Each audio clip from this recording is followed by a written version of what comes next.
Culture Critics panel. My name is Hanako and I am the moderator for this panel. Just a couple of things before we start. Some of this debate might get a little heated because of what we're talking about, so I just ask that anyone who's a panelist or anybody in the audience that comments, if you would just respect everybody else's opinions. Also, quickly, the Dragon Con charity for this year is Cure Childhood Cancer. I've been fumbling that all day. Cure Childhood Cancer.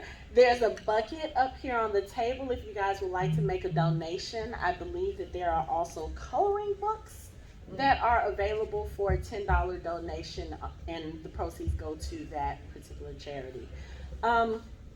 So we're going to start off by letting the panelists introduce themselves, and then we're going to get into this topic. We're going to start all the way down on the end. Hi, I'm Jack Cullen. I write the Recollections of a Roommate series, and I have a new series coming out next week. It's a science fiction comedy called Watch Galactic Mess. My name is Michael Bailey. I am a podcaster, mostly. I've been doing that since 2007. I also co-host a weekly live stream. I guess that's what the kids are calling it these days. Every Monday night for the Superman homepage, and I have been published in 2 anthologies, both essays about Batman. Hi, my name is Michael Collins. I am a co-host and theory instigator for the Fandom Hybrid podcast along with Hanako, and I am hopefully will be a published author by this time next year when I'm up here. So.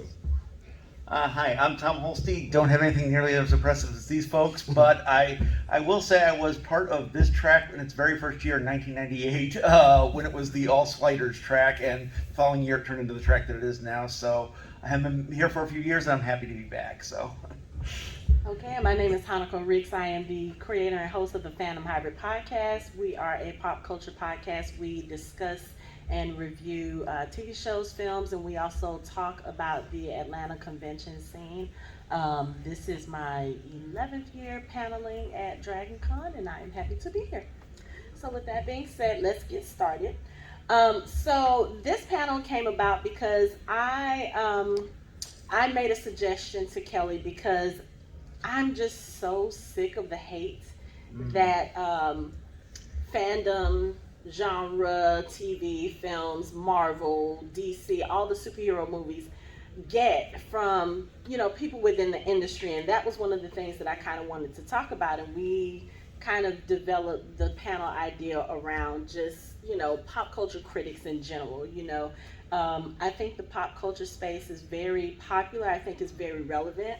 I think it's a good way to get people who generally don't participate in, let's say, political discussions, moral discussions. It's a good way to draw people in and have them to relate.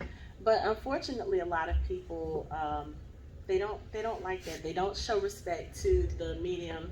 And one of the things that I'm going to do is talk about some of the Hollywood directors and some of the things that they've said. And I just want to get everyone's opinion, panelists and audience alike, and just kind of get your ideas on why people just don't seem to like our stuff the way that we like our stuff.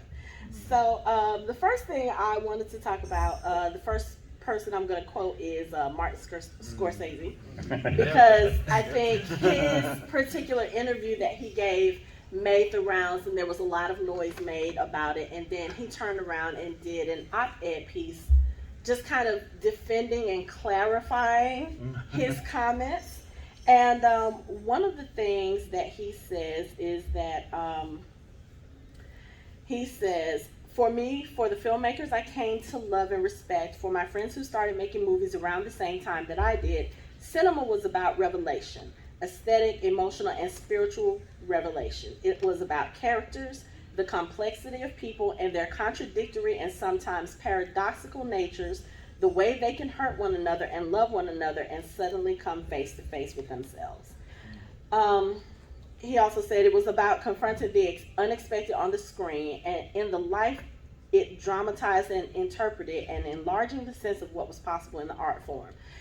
Now, I don't know know about you guys, but when I go look at these films, whether it's a superhero film, whether it's science fiction, whether it's Stranger Things, whether it's Marvel, Avengers Endgame, I feel the emotion that, of the journey that these characters go through. So one of the things that I've seen in researching these quotes is that a lot of the sentiment is the same, is that the movies have no heart. They are copy and paste. They have no emotion. They do not speak to the human experience. And I just want to ask the panelists, do you agree with that statement? And if so, why or why not? And then if anyone in the audience has something you would like to contribute, just raise your hand and we'll call you during the course of the panel as well. But yeah, what do you guys think about that statement? Sorry, What's up with Scorsese, can of worms what's he first? known for? Context here, not. Not everyone's gonna like everything. I like his movies, but he doesn't have to like other movies that I like. We're in as far as, lifelong geek, I think we're in a great place. I mean, I remember when the best movies we had out there was Captain America with the rubber ears. So, I mean, if somebody doesn't like it, I'll be more than happy to talk to them. Education and humor is probably the best way to go. But at the end of the day, if they don't like it, that's fine. I'm still gonna enjoy it. Yeah, I think when you start treating this, like if you're a filmmaker and you start treating film like a religion, and you're very narrow in your approach to how that religion is celebrated, then I think you're going to get a lot of comments like this. Also, it's narrowing down what a movie should be. Not everybody wants to go to the movies to have an experience, like to have their life completely changed. I have, I've like you, I've been into this since, I can remember, and it's great that we have all of these Marvel movies, and we have the DC films, and we have something for everybody to kind of love. And what I don't think these directors take into account is the feeling they felt when they were younger making their films, and all of the angst and the emotion and the heartache and all that they put into that is what people feel when they finally get to see their favorite characters brought to life. Right, and the irony is not lost on me that he doesn't consider them an art form when they're literally taken from pieces of art in a book. And so the irony about that is not lost on me. But I agree. I mean, I think that most people have their own visions of what they believe is art and what they believe is beauty. And one of the better examples of it are the performances that Marvel movies have had that deserved nominations and things like that. Most recently, Angela Bassett gave an outstanding performance in Wakanda Forever, but she lost to Jamie Lee Curtis, who wasn't even the best supporting actress in Everything Everywhere All at Once. So I think that she won the Golden Globe for it, but she didn't reach the height that people expect her that actors want to reach, which is winning an Oscar. But I think that also has a lot to do with how the Oscars view Marvel movies, where they're like, oh, the effects are good, we'll nominate you for effects, we'll nominate you for costume, we'll nominate you for photography, but the acting, that's nothing. I mean, there are plenty of really good performances in Marvel movies that never get the credit that they deserve. This is really about the movies. It's about the actors that took on these roles and wanted to show a different side of them and to bring this art form to life, and they don't get the credit for it, and I just think that's wrong. Yeah. When Scorsese says the movies are copy paste, I'm like, has he seen any westerns from the 1950s? Right. Every era has its own set of popcorn films that have certain similar styles and things and artistic choices. There can still be fantastic movies that come out of them that will be remembered for ages to come, and I don't think it's necessarily a bad thing. I thought it was really interesting to start the whole thing with like intertwining the movies, and bringing the characters together in a way that had never been done before, a way that had been done for ages in the comics, but never in the movies. And I don't know what the next thing is, but I'm looking forward to it. Right.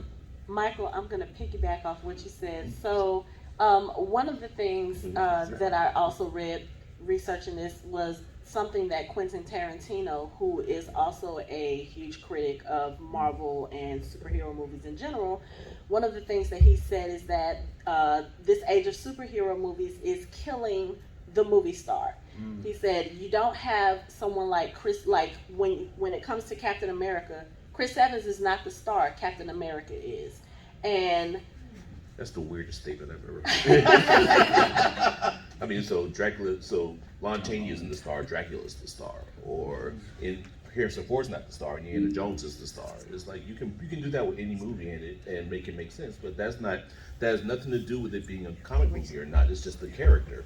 So there are a lot of big characters that are bigger than the person that played them, but you don't never put them in that give them that same criticism. It's like you don't give Harrison Ford the same criticism for playing Han Solo or Indiana Jones.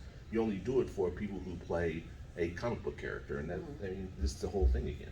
I mean, I think about the same way too. It's like, okay, going back to what you said about, the different types of film, as far as copy paste, okay, yes, every superhero movie has like a particular pattern that it follows, but so do rom-coms. Yes. How many times does the guy have to lose the girl and then fight for the girl and get the girl, or, I mean, there's only so many ways that you can kind of remix a story to make it fresh. How many different ways can you do time travel? Yeah. How many different ways can you do horror? I mean, you've got, 80 million Saw movies out there, which are basically the same thing, right? Yeah, like Friday the 13th meets Jason meets Freddy, Freddy meets Jason, Jason goes out in space and kills Freddy. I mean, it's the whole thing. Alien, but these movies aren't killing cinema, just superhero movies. How many different ways can you do mob movies? Yeah. Right. Yes. Yeah. Exactly. Yeah. Sorry. You had a comment? Just going off of a lot of that conversation, especially, because I was devastated. Can you speak up just a little bit so the people in the back can hear you? I was saying, going off of that conversation, I was devastated when Angela Bassett didn't win for that performance. I think that was like one of the most groundbreaking. Anyways, but like similarly, you're gonna have, now we're going into another award season next year, you have this phenomenal performance that Bradley Cooper gave as Rocket in Third Guardians movie. He gave this gut-wrenching performance, but he's not gonna get anything for it because he was voice acting, and they're not gonna see it as, oh well, it was easy for him, or he didn't deserve it, he's gonna lose, or he's not even gonna get nominated. And I just think that's a shame because, like, you watch those scenes, that gut-wrenching, scream that he gives in Guardians 3 when he Spoiler alert. Yeah. Got I have to wonder how much of these comments by Scorsese and Tarantino, etc., are jealousy because their movies aren't making $2 billion. No, I'm very serious. No, That's a very fair statement. It's funny because it's true. Yeah. Right. I kind of view it as get off my lawn. Yeah, because just going You're through, jealous of the audience preferring the Marvel movies over their movies. and that does seem generally the kind of vibe that I get, because some of the quotes that I pulled, Martin Scorsese, Francis Ford Coppola, Quentin Tarantino. Now these are all amazing directors, but I mean, I'm gonna be honest, I can't remember the last movie that they did. It's just one of those things where I just feel like, as with everything, and not just cinema, TV, music, clothing, fashion, everything has its place. And then, the time for that kind of fades, and then something else comes into popularity. But everything always cycles back, So I think that even though, yes, superhero movies are dominant right now, and, I do know that there are people who are talking about superhero fatigue, that they're kind of getting to the point where they're like, okay, can we do something other than these films? That, I think, is a different sentiment than someone like a Francis Ford Coppola who literally says, these films are shit. The scripts are shit. I just think it just bothers me that instead of recognizing the popularity of something and just, maybe it's not your thing, but still being a little bit respectful, because these directors, these writers, these actors, they still put their blood, sweat, and tears into this work to make it so that people will enjoy it. Superhero movies may not be your thing, but if it's bringing joy to other people, why is that a bother for you? And I mean, that can be related to anything that has a social commentary, Yes. I think they had their. Oh, okay. Yes. You. I feel like part of it is that these movies are seen as being like childish or like simple or non-complicated, but when you really think about it, like, what bigger stakes are there than like deciding between living a normal life or saving the world? Like, and so few other like film genres deal with that question of responsibility with power, and so I honestly sometimes think like there are bigger questions being asked in these movies, and that it's actually higher stakes and more important and more emotional connection to these really big problems, and so I feel like people want to diminish because it's new and it's different, and there aren't as many rules in comic book movies as you have in like grounded real world stories, but to me that makes it more interesting and you can do a lot more with it. Yeah. Lots of great ethical questions raised by Spider-Man Far No Way Home, like, what would I do if I was in that situation? You put yourself in Peter Parker's place and you say, okay, these are the villains, but Doctor Strange is way out of line here, So anyway, sorry, I'm so sorry. So my whole thing with like those comments that we hear is there is so much other things you can actually definitely criticize about the Marvel movies. You can criticize how they treat their VFX people. You can criticize how like buddy they are with the military. If you're like very anti-military, they are very like embracing of the military and everything. There's so many different things like within the movies themselves you can criticize. Oh, I don't like this choice. I don't like this choice. The one thing that you can't do is say they're not movies. Say they're not films. It's they're literally that. Yeah, I think the specific wording is they keep using the word. Keep they're saying not film. cinema. They're not like cinema or film. Like to them, these are movies. They're not films. Yeah, it's like Because they're basically criticizing the art of it, and again, I'm baffled that these are based on pieces of art, and you're saying it's not art. It's like you create these things, and every film is art, whether it's good art or bad art is subjective. So if you create something like Tarantino said in that quote, he's like, look, I used to collect Marvel comics like crazy when I was a kid. There's an aspect that if these movies were coming out when I was in my 20s, I would totally be effing happy, excuse my language, and totally love them. I mean, they wouldn't be the only movies being made. There would be those movies amongst other movies. But I'm almost 60, so yeah, I'm not quite as excited about them. This is get off my lawn energy at its highest.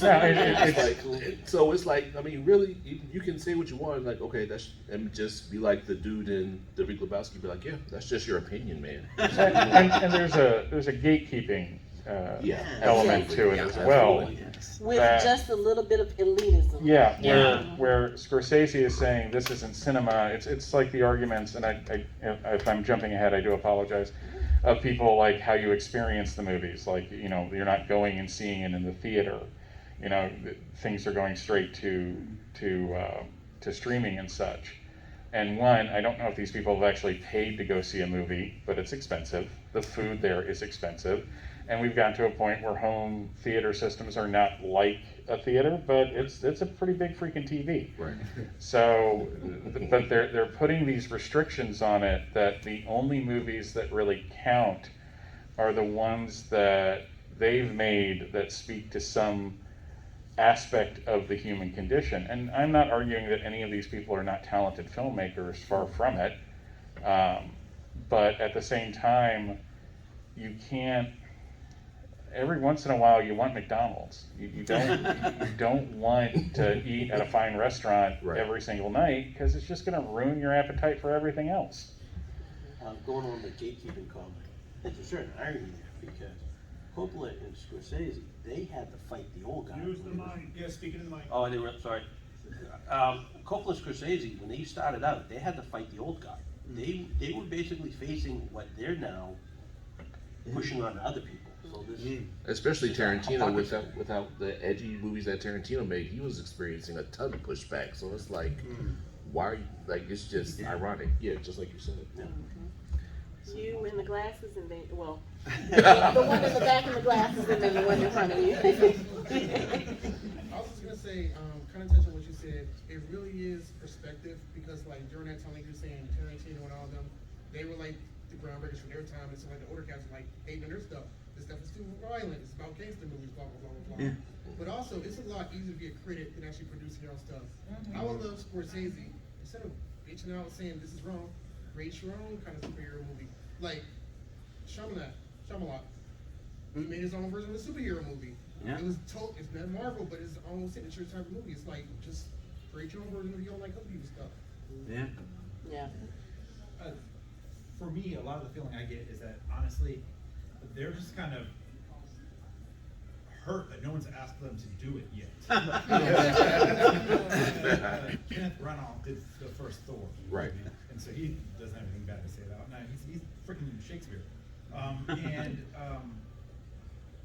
Quentin Tarantino, it's a different franchise, definitely, but you know, he's been teasing his Star Trek movie for years, and so it's okay to do that. But Marvel is, you know, just trash.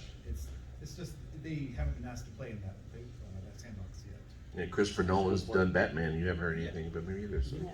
Now, I'd like to address her point about characters in Marvel movies, etc., stepping up and world-shaking stakes. John Ford, The Searchers, he stepped up, and yet I would think Tarantino, etc., would love John Ford. But it was the same stepping out of your comfort zone, putting yourself at risk for a higher purpose. It's the same thing. Right. Hardly, it's The Searchers in space. Yeah. Coppola did Captain EO for his good friend George Lucas. As a space fan, he says he had a time where there were a lot of space fantasies because Star Wars was so successful. You think a lot of them weren't garbage?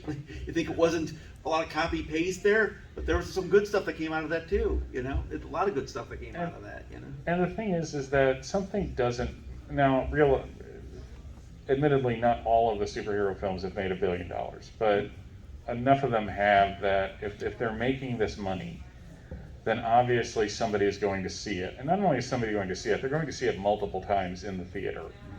And what this feels like is that they're attacking not so much the films, but they're attacking the audience for wanting to go see it. Like, you know, I'm not the biggest fan of capitalism, but it's going to decide what films are successful and when films stop getting made. What's his name? I forget the actor's name, was complaining that you're not getting comedies anymore because of Marvel films. Well, when you're a studio and you have X number of movies that you can release in a year because that's what you can afford to release, and these are the things that are making you money, you're going to go for the things that are making you money. Also, I feel like, you know, just me as a moviegoer, I'm sorry, most of the comedies that are released nowadays, one, they're not funny. Two, most of the comedies that most of us grew up with, they were funny because they were at the expense of someone else. They were making fun of a particular person or a particular group or a particular, it's just one of those things where it's like, that's not what I want to see, you know? So, yeah. So, I'm sorry. He had his hand up first, and then I was just gonna make a comment. I heard that quote for the first time about like the death of the movie star, but I'm just staring at Harley Quinn and how many Barbies have we seen? Like, is that true? Yeah. And Tom Holland, he's kind of like in everything. So that was just a comment I was gonna make. Yeah, I'm not sure I agree with that death of the movie star. Yeah. You got Robert Downey Jr., right? Right. So everyone, you know, he's Iron Man, but they were talking about Tom Cruise being in that role, right? That would have been a completely different character with Tom Cruise. So Mm-hmm. you have a movie star that basically launched, you know, the whole franchise. Oh, sorry. Yeah, no, it's just, there are movie stars in there, right? So I don't necessarily agree with that quote that Tarantino said. It feels to me that he's saying that there isn't this romantic notion that we're all in love with one star. Like, you don't go to the movie to see the movie, you see it, you're going to the movie because Tom Cruise is in it, or Matthew McConaughey, or whoever. And, you know, film as an art form is cyclical, and there's going to be times where the driving force of the movie is the movie itself, not the person that's in it. So it's just like, I don't understand where that why he's in love with this notion. I mean, honestly, let's play the other side of it. Let's just say for a minute that movie stars were diminishing. What does it really matter except for the budget of the film? Big movie stars command like a third of the budget. Why not have, you know, what does it make to us as long as the movie's good, you know? So, if I may, just to play devil's advocate on that, which again, I agree with you, but I'm a filmmaker. And I'm actually setting off to make my first feature film. We're going to be shooting next year. Congratulations. yeah. And that's not a shameless plug, I swear. The reason I'm Wait, what's it called? What? What's it called? Scarred Hearts. Now it's a plug. Now it's a plug. Damn it! What did you do? What's the website we can go to? The reason why I bring it up is because we've shopped the script around, and thankfully we've been told, wow, this is an excellent script. But the first question I always get is, who's in it? And I'm like, well, I don't have anyone right now. And they're like, cool, come back to me when you have someone that I know. And this is always the thing that we get hit with. And I've come back to them and I've said, hey, we have this person interested. They're like, cool, we need someone with a higher name. Right. But you said you liked the script. You said that you liked the concept. This person has a well-known name. Yeah, but they're not well-known right now. This person was more popular in the 90s. Give me someone who is more popular now. And I'm like, are people coming just to see this person? Right. Are you kidding me? And they're like, well, yes. And the thing that gets me is that well-known name that you're looking for started out as a nobody. Exactly. Like, they have to get, like, how do you know who the next big movie star is going to be if you're not even giving them a chance? Right. And we're also talking with someone who is an up-and-coming young actress, who's an up-and-coming star, you know. But same thing, well, she's not very well known. I'm like, but you gotta give her a chance to get to that point. Look at Tom Holland. He started, not Tom Holland, Daniel Radcliffe. He was a banana before he was Harry Potter. A banana.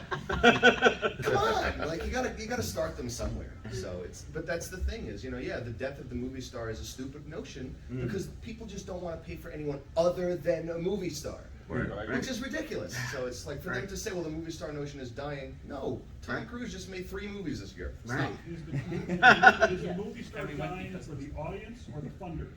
Probably for the funders. That's exactly. That's the problem. It's not dying But for the the audience. audience isn't. It's not dying for them. The audience is what gives you your money back to the funders. You know, so it's like they shouldn't complain. Is what I'm saying. I guess the question is, how many people here go to see a ex Tom Cruise, Matthew McConaughey, whatever, because they're in it for no other reason? You'll give it a chance just because they're in it.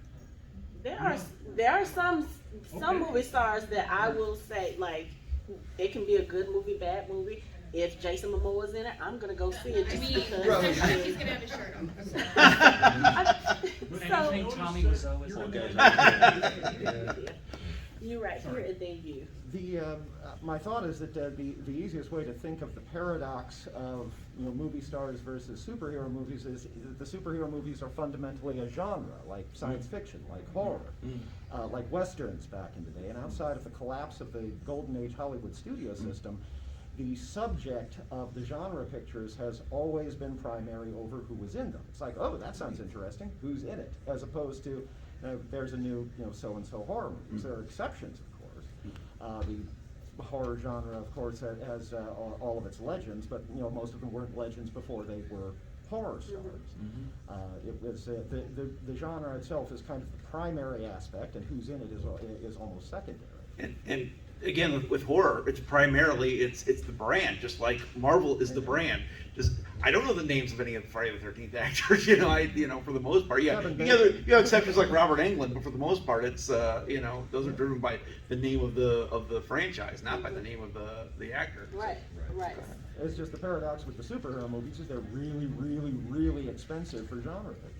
Yeah. But they also make a lot of money. Yeah, they do. Yes. Yeah, Bill Maher is another one who's made such comments as these about superhero movies. He makes And idiotic comments about everything. But they're missing something when they skip over the cyclical nature of the industry and not allowing for the fact that things come and go. Yeah. Superheroes will be out of fashion sometime. Bite And your when that tongue. happens, there will be critics who say they should go back to the superhero movies. Yeah. And that's just the cyclical nature of it, like you said. Yeah. Remember that movie back 25 years ago? One real quick comment I wanted to make to you, sir, or just not to you, but by your observation is that they speak out of both sides of their mouth, because the studios will be like, yeah, we want a name, but we also want to use AI to create actors. Yeah. And so it's really, I guess it just comes down to the dollar for them, but capitalism.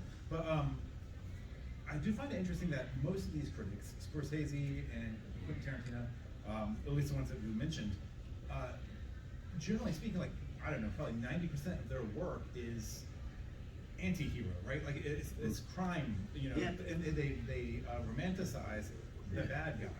And here we have Marvel and comic book movies who say, hey, good guys are good, bad guys are bad. Maybe they've got some, there's some logic behind what they're doing, but by and large, hey, killing's a bad thing.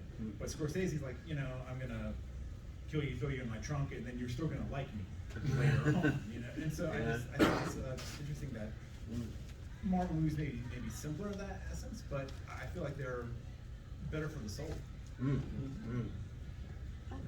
Yes. I feel like a lot of the comments that you've quoted, it harkens me back to my preteen nonconformist phase, where it's like I hated it because it was popular. There's something about the fact that the masses are all getting behind something that makes it feel like it's cool to not like it.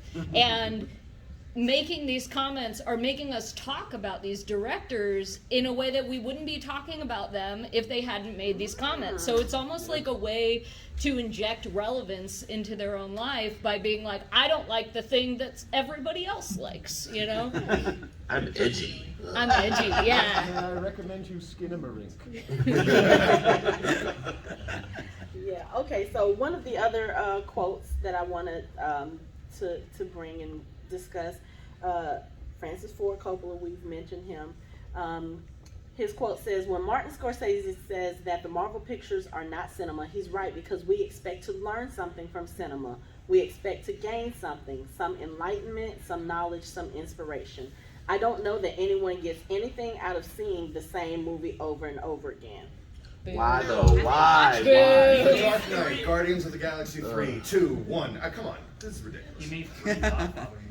Yeah. Okay, so that was kind of my thing, Which are amazing, but they're amazing, but 2.5 work. But I mean, it's just I don't understand. I understand if you don't like something, you're not gonna watch it. But to make a statement like this and to say that these types of films are films you can't learn from, that you can't be enlightened from, I just want to know the mindset. Films are entertainment. Why are we trying to learn from everything? We don't have to learn. I go. I've watched Endgame 8 times. I'm not watching it to learn how to do interstellar travel or how to survive after 5 years of all my friends being snapped away. I don't care about that. I want to hear Sam say "on your left" and appear so I can start crying like a baby. Every single time. Every single time. Yeah. That's what I'm looking for. People aren't looking to learn all the time. People go. The whole point of movies is entertainment. It's like we're not going to oh, you know what? I didn't know that. It's like I'm not going to Oppenheimer to learn how to make a nuclear bomb. But it's also, it's like you don't go to every movie to ask questions about the film. I mean, like for Endgame, the question you should ask is, when the snap happened and people were in a plane, were they in the sky and did they fall to their death? I mean, these are the questions we want to ask about these things, not the deeper meanings of life from it. It's a move. It just drives me nuts that it's the same old thing over and over again that I've been hearing since I was like 11, 12 years old, that these comic book things are garbage, that they're crap entertainment, they don't have any value whatsoever, because the people saying it are putting value on something on a higher plane, instead of saying, the fact that I get something out of it at all is enough. And again, the people saying it are actively resisting the lessons that are being proffered. Yeah, and that's the thing, because even though, superhero movies are meant to entertain, they're supposed to be, it can take you away from what's going on in the real world. But we're just going to go with Marvel, since that's the dominating superhero genre right now. You can't tell me that you can't learn anything from something like WandaVision or Falcon and the Winter Soldier that deals with grief, that deals with trauma, that deals with post-traumatic stress, that deals with therapy and mental health. You can't tell me that you can't learn something from Ms. Marvel, who, before I ever watched it, I had no idea what the partition was. I had never heard of it. It was never taught here. So to say that these things are, just mindless entertainment that we can't learn from, that we can't grow from, it enrages me, because it's like, you're not paying attention to the content. You're just looking at the fact that, we're going to go blow this up over here, we're going to blow this up over there. But to see someone like Bucky, who has had to learn to deprogram himself from being mind controlled, which we know is a very real thing. It happens to people all the time.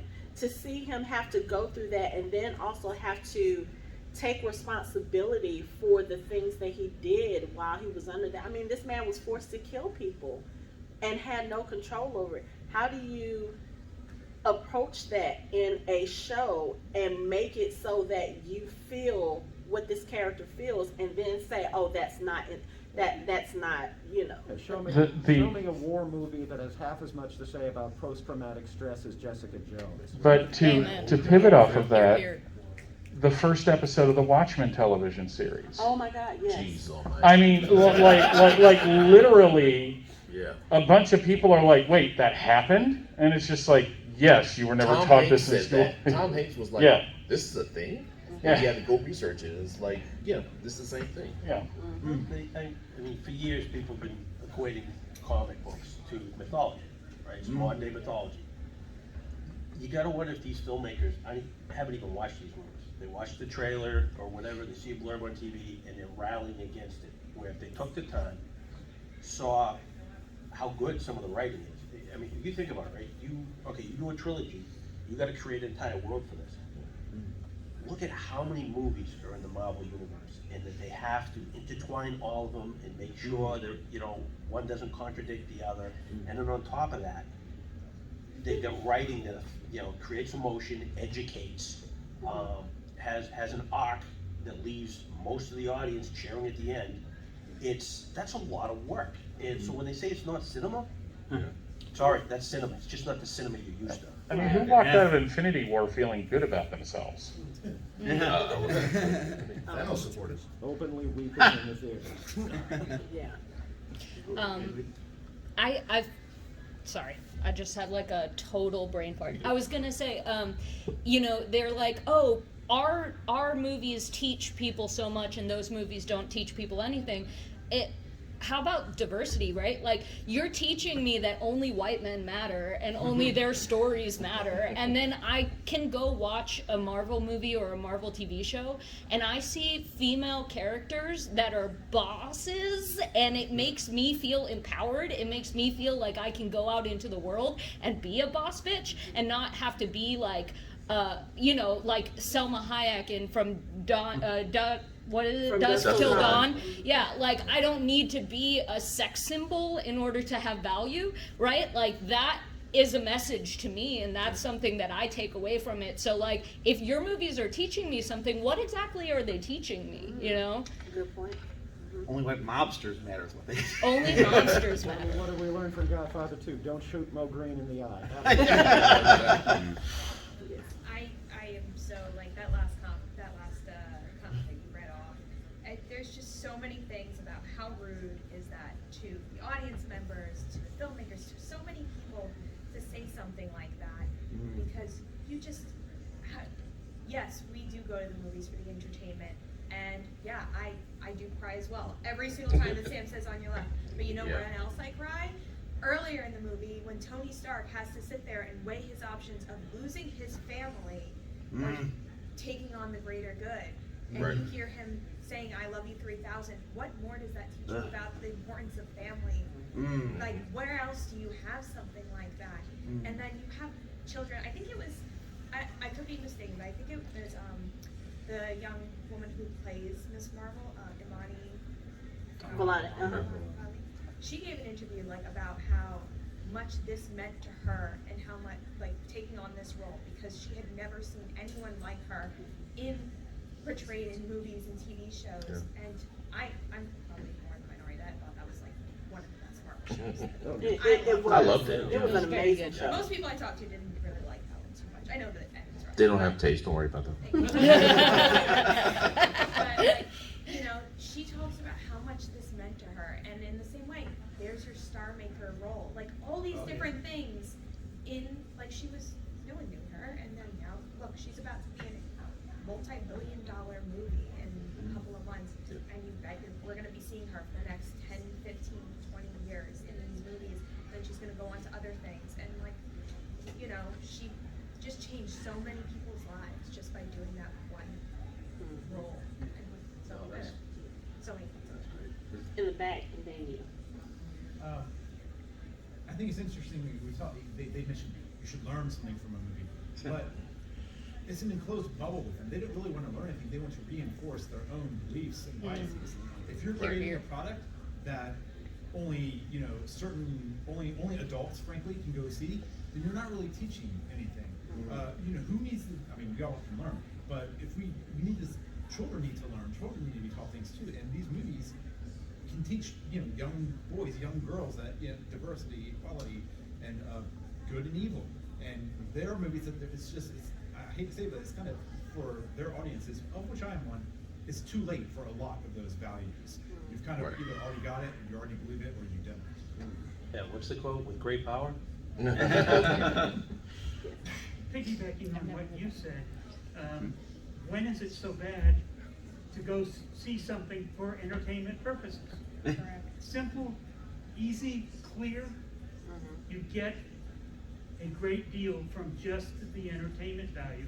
And not all movies are going to be like that. Not all movies can be like that. But there's a place for them at the table. I think the answer to your question is when it doesn't have Scorsese's, Tarantino's name on it. Yeah, but I mean, isn't that what we go to the movies for anyway? To be entertained? Yes. So. What's wrong with getting enjoyment out of going to a movie than getting like a moral lesson? If I want a moral lesson, I will go watch a movie that will teach me that. If I just want to like have enjoyment, I'll go watch a movie that gives me enjoyment. I'm still getting something out of it. Right. Or to be depressed. I mean, you talk about copy and paste. How many times can we see movies about World War II or the Holocaust or just like that's copy and paste as well. You're telling a different version of the story. Same thing with these films. Right. You know. Someone. Oh, yeah. I'm just like going back to other comments, like in order to be a movie, the characters have to go through a journey and have to like go through emotional like stakes and all these other things. Well, they clearly haven't watched the last hour of No Way Home, because there I was sitting in the movie theater crying my eyes out, and then having Andrew Garfield come back after however many years and have an emotional journey where he lost his girlfriend. Oh my he goodness. comes all the way back and Oh my gosh, that and guy. he saves Zendaya at the end there. Yes. And then just the raw emotion and the Yes. raw Yeah. just power of that moment, not just for me sitting in the audience, but for him as a character, to be able to save somebody after he couldn't do it and have that eat at him. And then just watch Andrew, just one of the more incredible, like, silent moments in any Marvel movie ever, just seeing him, just like, just let that go, let that guilt go out of his face. You can't tell me that's not cinema. And that's something that couldn't have happened if we weren't building movies up over a long period of time. That's an emotional payoff that built up to that over more than one movie, you know, for that And impact to that's- happen. I'm glad you said that too, because this whole MCU project has never really been done before. Where you're Right. having over 10 years, having all these things that have to pay off. You can argue about whether it's frustrating right now with, like, you want different things to go in different ways. You can argue like I said before, you can argue all you want within the movies about choices they make and everything like that. But when you have something new, it's never been done before, of course you're gonna have critics about it because it's never been done before. It's like, what is this thing? What's this encroaching on my territory? But the fact that they pulled it off up through and somewhat beyond, you can debate after Endgame the quality of different things, but the fact that they pulled that off is, I'm like, that's why I'm still buying into these movies no matter what the quality is, because I've seen them do it before. And they can they do it again? We'll see. But I know they've done it before, so I'll always have up to Endgame, even whatever happens from now, because that's something that's never been done before, and it's incredible. And I think if these films didn't have the heart, the emotional, like, we wouldn't care about these characters. Like, it would be, okay, we see this movie, that character's gone, this happens, okay, let's move on to the next one. But the fact that you can take these characters and have them so ingrained in our psyche that we want to know what happens to them, and we care about their journey, whether it's the superhero journey or their emotional journey as real people. I think the fact that we feel that way, to me, that is cinema. Like, you watch something on screen that you know is not real, but it feels real to you. Kind of like what Mike says.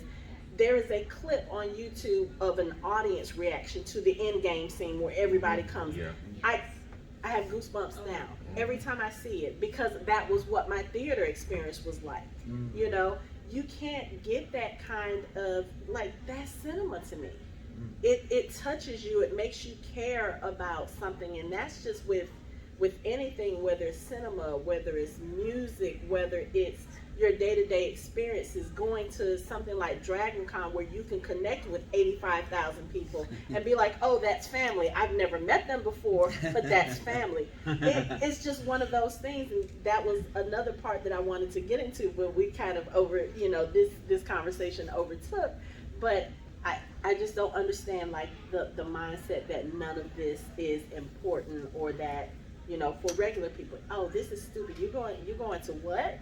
You're dressing up as what? Like, that's so dumb. Like, there was a meme on Facebook. Okay, people talk about we are weird for dressing in costumes, but every Sunday during the fall, you dress in another man's work uniform. I mean, to be fair, the world is on fire. No one knows what they're doing, and the people in charge are completely ineffectual. We need something to hold on to.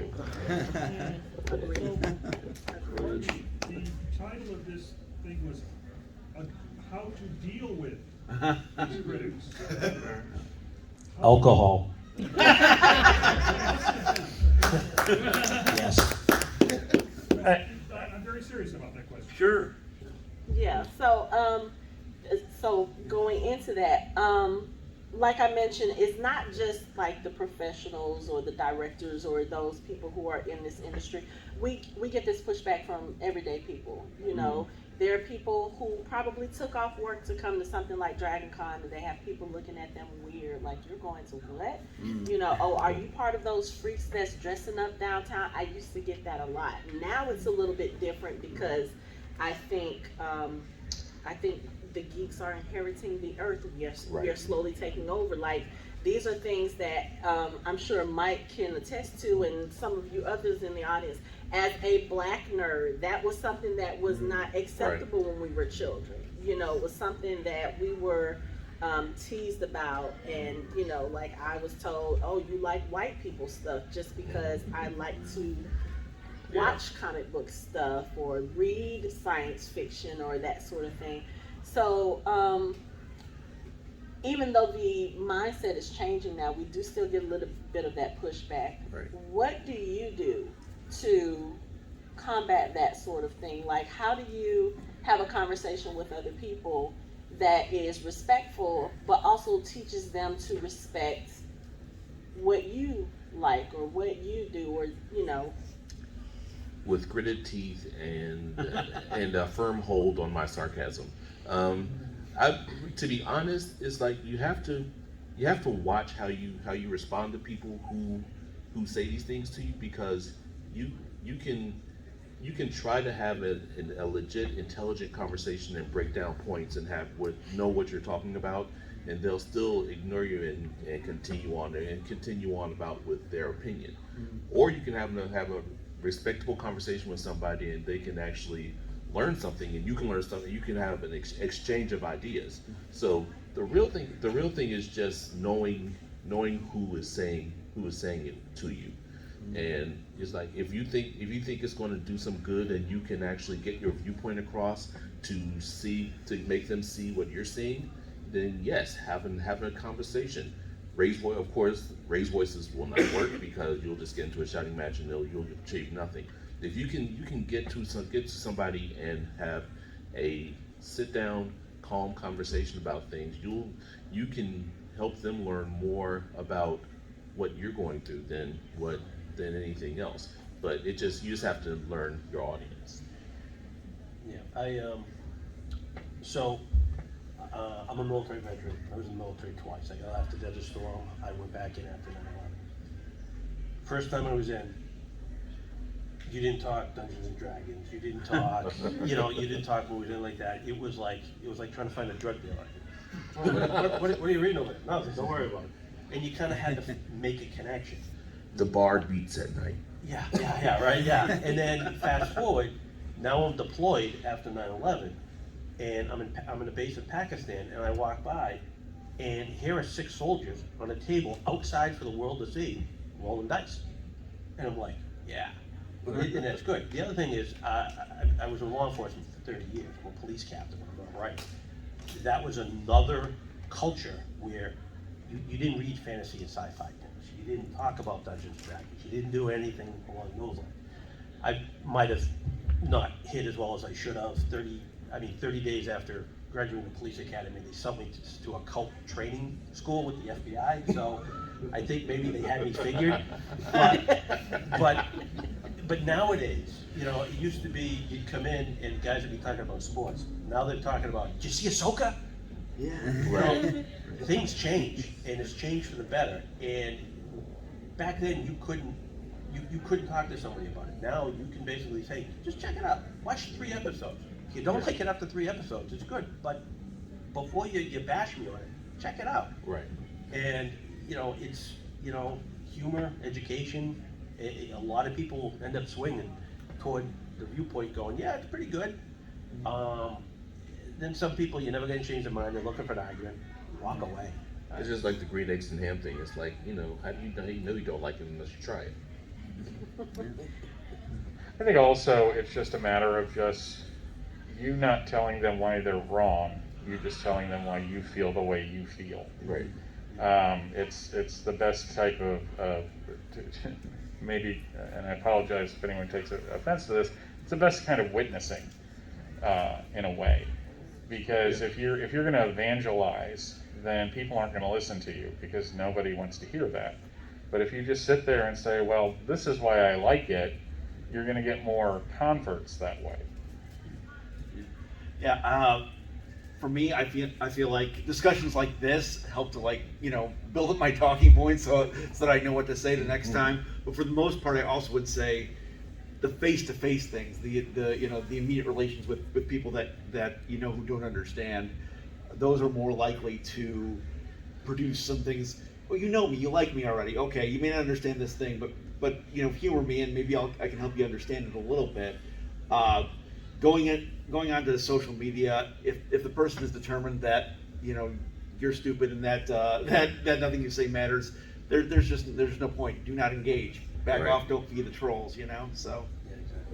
I think it's interesting for me because, like I said, I got teased a lot for certain things, and sports people are notorious for whatever reason they don't like geeks or they didn't.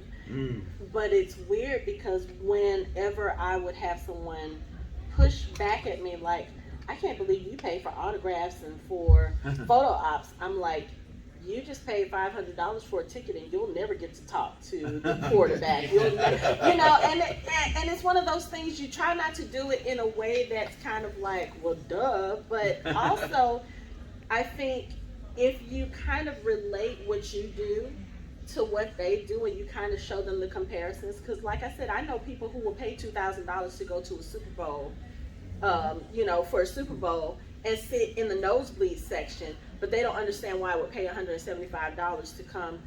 You're gonna do what? Like, why are you paying money to take, to get an autograph from a celebrity? Because then I can look at that and say, hey, guess what?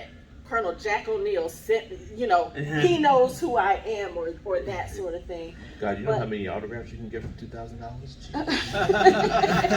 Right, and also it's the thing of, no matter how limited those interactions are, you get a chance to meet someone who has impacted your life in a way, through a character or through a show, and that's an experience I would gladly pay for that.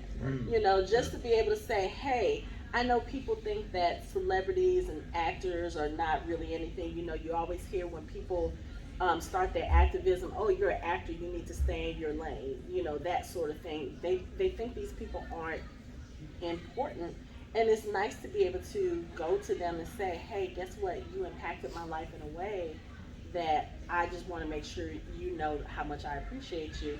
And oddly enough, when you say this to people and you're like, yeah, you will never get to say that to your quarterback, or your whoever, it's weird, but they start looking at it in a different way, like, oh. Share that joy and make that obvious. I think they're going to ask the questions. What is it about this that gets you so excited? What about this makes you happy? Maybe I'd like to be happy too. Yeah. Right, exactly. Okay, you're going to be the last question. And I think this goes with a lot of what you said. A few years ago, I wouldn't have watched a Marvel movie to save my life. But my husband and his friends, that was their life. And they were able to explain to me why they enjoyed it. It wasn't just well, if you watch it, you'll like it, or it's great, or this. You have to be able, when you're passionate about something, to be able to articulate why you are passionate about right. it, not just because. Not, well, it's just great, it's wonderful, it's what everybody watches, doesn't sell it. And it's that you being able to speak to someone with respect, right, and with your passion and joy, so that they understand it. And I think that kind of goes back to what a lot of us have said with that. And now I wouldn't miss one. Because once I got into it and said, okay, if this many people like it, and you're telling me why, I can give it a try. It's kind of like going to what she said. I was one of those people. It took me forever to get into Harry Potter because I didn't want to be a bandwagon fan. Oh, everybody else is doing it, and no one could really tell me why at the time. They were just like, oh, it's a great series. Okay, there's a lot of great series. Why is this one taking off? And then when I finally decided to read it and fell in love with it, I could understand that. So I get that. All right. That's it for our panel. Thank you so much for coming and being part of the discussion. This was fun. Again, don't forget about our Dragon Con charity. The bucket is up here if you would like to make a donation. Also, if you enjoyed this discussion, please go into the app and rate the panel if you would like to see content like this next year. Thank you. Thank you. Is everyone? Great.